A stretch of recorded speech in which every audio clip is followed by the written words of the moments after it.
Alors maintenant, Claire a le haut du visage en fait qui a été dégagé de par la forme assez graphique de sa frange.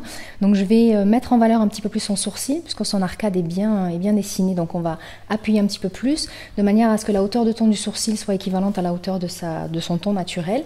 Un joli teint frais, lumineux et une bouche un peu rouge, un peu dans l'esprit de ce que met Claire au quotidien. Je pense que ça lui ira très bien. Ça va prendre du temps à réaliser ? Non, c'est vraiment quelque chose de très simple puisqu'on ne va pas travailler beaucoup les yeux. Donc c'est vraiment 1 minute, 2 minutes le matin, très rapidement. Alors là, j'applique en fait un fond de teint minéral qui se pose, alors après avoir au préalable posé une crème hydratante et l'avoir bien laissé pénétrer dans la peau. Donc un fond de teint minéral qui s'applique en geste circulaire. Le minéral a besoin de chauffer la peau pour l'unifier, donc c'est vraiment des petites quantités, juste pour obtenir un velouté, mais vraiment pas quelque chose de lourd, très très léger, sur la totalité du visage. Ensuite, on va appliquer un correcteur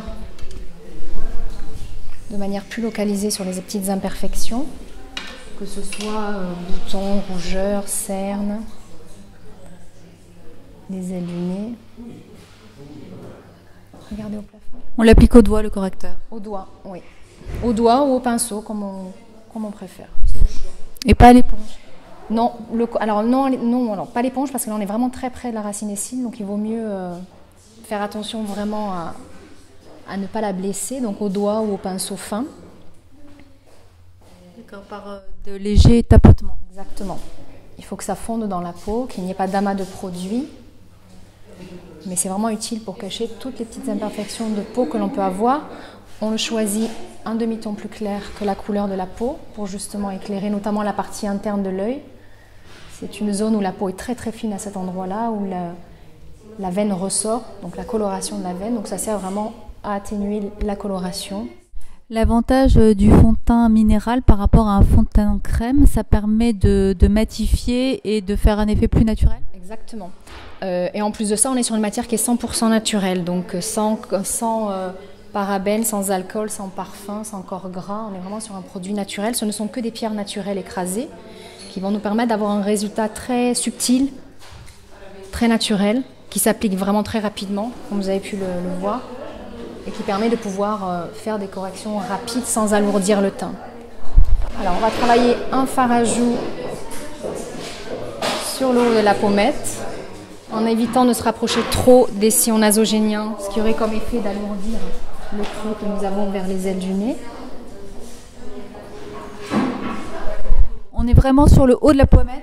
Oui, sur le haut de la pommette. Et puis l'intensité est à la convenance de la personne, selon si elle veut mettre plus en avant ses pommettes ou pas. Mais là, on est vraiment sur des tendances où on peut jouer sur une pommette bien fraîche, d'autant qu'on ne va quasiment pas travailler les yeux. Donc on peut vraiment mettre en avant la pommette.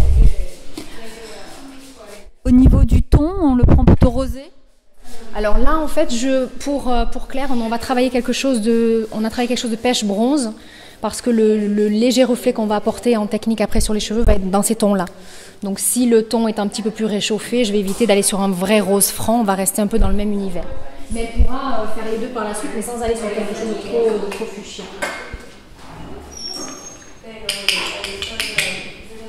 Alors au niveau des yeux, on va simplement travailler, fermez les yeux, merci, une base sable sur la totalité de la paupière. Pourquoi sur la totalité? Racine des cils, racine et sourcils, ça va permettre de matifier. Alors déjà d'accrocher la lumière puisqu'on est sur un pigment qui est légèrement irisé. Légèrement, c'est un sable légèrement lumineux. Donc jusqu'en haut, puisque l'arcade sourcilière va accrocher la lumière. Et on en met partout parce que ça va permettre de bien matifier la paupière qui est une partie assez grasse dans notre visage. En plus, on cligne des yeux toute la journée, donc on a vraiment besoin de matifier cette partie-là. Et puis ça va vraiment mettre en lumière ses yeux. Donc c'est un geste très rapide que l'on peut faire, mais vraiment en quelques secondes, et qui va vraiment mettre en valeur ses yeux, mais de manière naturelle.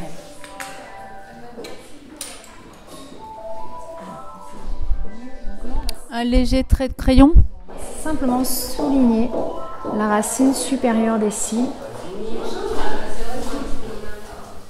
Même chose de l'autre côté. De manière à ce que quand elle va ouvrir les yeux, Claire, on est juste la ligne des cils extérieurs qui soit mise en valeur. Et là, le mascara va simplement venir ici recourber les cils extérieurs. Et on ne laisse pas dépasser le trait? Un petit peu, mais pas beaucoup. C'est juste pour rehausser un peu la paupière, mais sans aller trop loin non plus. Je peux prendre les yeux ouverts et regarder par terre, s'il vous plaît. Donc mascara, dès la racine des cils, en zigzag pour déposer un maximum de produit. Et on va insister sur les cils extérieurs. Il faut toujours le poser en zigzag. Oui, ça permet d'épaissir les cils, puisqu'on va mettre du produit entre les cils. Donc de bien les gainer et en même temps de les séparer pour qu'ils ne fassent pas des pâtés. Ça fait bien sortir ses yeux en plus, la couleur de ses yeux. Et maintenant, on va travailler les lignes des sourcils. Donc là, avec un fard à paupières marron foncé, on va simplement faire du remplissage, puisqu'elle a des parties qui sont un peu ajourées au début de son sourcil. Donc on va tout doucement les remplir. Utiliser un petit goupillon pour enlever à chaque fois l'excédent. Il faut que ce soit de la même couleur que ses cheveux. Oui. On commence toujours de l'intérieur pour aller vers l'extérieur. Toujours.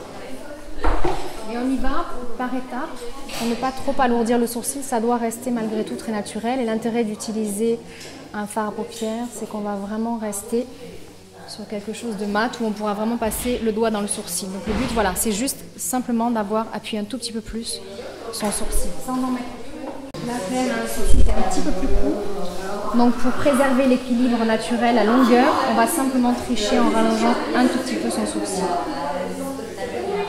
D'accord, on allonge délicatement le sourcil. Voilà, il lui manque 2 cm, donc on a rajouté, mais très légèrement. Ça doit rester naturel et subtil. Voilà, donc le haut du visage de Claire a été travaillé. On va juste faire les lèvres. Donc on applique le pinceau. Quelle couleur? Là, on est sur un rouge légèrement orangé. Pourquoi légèrement orangé? Ça donne un côté chaud, un ton chaud? Exactement, tout à fait. On va rester dans l'esprit un peu des pommettes pêche un peu bronzées. On est sur des couleurs chaudes. Je l'applique au pinceau pour avoir plus de précision et pour une question d'hygiène, bien sûr.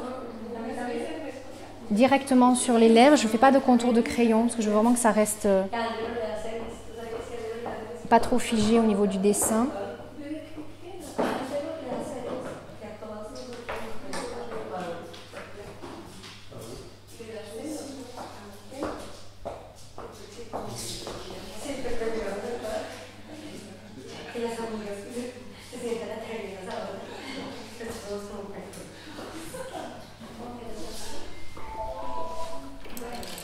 Et à la fin du maquillage, je vérifie juste si la hauteur de ton des pommettes est suffisante par rapport aux lèvres.